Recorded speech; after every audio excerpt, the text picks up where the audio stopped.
Hello friends, આજના હજી એક નવા ધમાકેદાર વિડીયોમાં આપનું સ્વાગત છે. તો આજે આપણે હજી એક ધમાકેદાર ટ્રીક લાવેલા છે.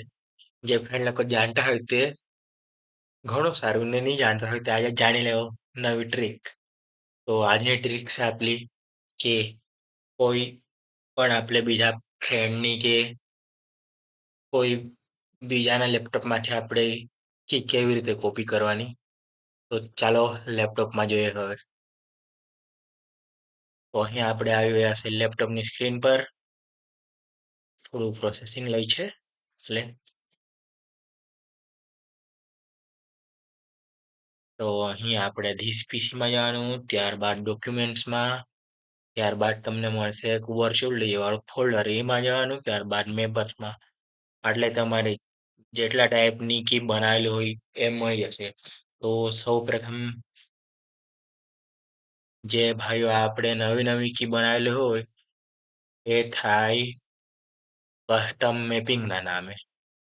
તો અહીં આપણે કસ્ટમ મેપિંગ વાળું સૌ પ્રથમ આપણે કરશું ત્યારે આ આવશે. તો આપણે કસ્ટમ મેપિંગ વાળી આટલેથી આ ફાઇલ કોપી મારી લેવાની.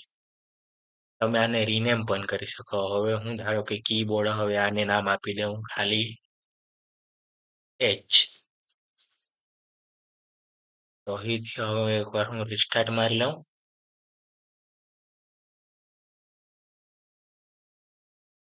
હવે આ જો એજ વાળું આવી ગયું, આ એજ છે કસ્ટમ મેપિંગ વાળું એ. તો અહીંથી તમે નામ ચેન્જ કર્યા વગર પણ કોપી કરી લેશો ને તમારા ફોલ્ડરમાં નાખી દેશો મેપર્સ વાળા કોપી કરીને તો કી આવી જશે. તો જોઈ લો પાછું એકવાર ધીસ પીસીમાં, ત્યારબાદ ડોક્યુમેન્ટ્સમાં ને ત્યારબાદ વર્ચ્યુઅલ ફોલ્ડર ને મેપર્સ.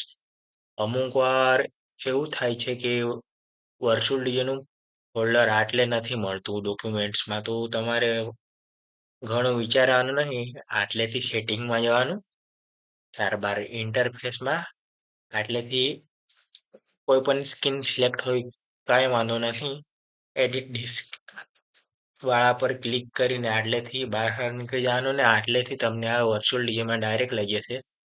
ને આટલેથી તમે મેપર્સમાં જઈને પેસ્ટ કરી દેજો, થઈ જશે. તો જે ફ્રેન્ડ્સને ડોક્યુમેન્ટ્સમાં ના મળે તે આવી રીતે કરી શકો. ને વિડીયો હેલ્પફુલ લાગ્યો હોય તો એક લાઈક ને કમેન્ટ કરી દેજો. ચાલો.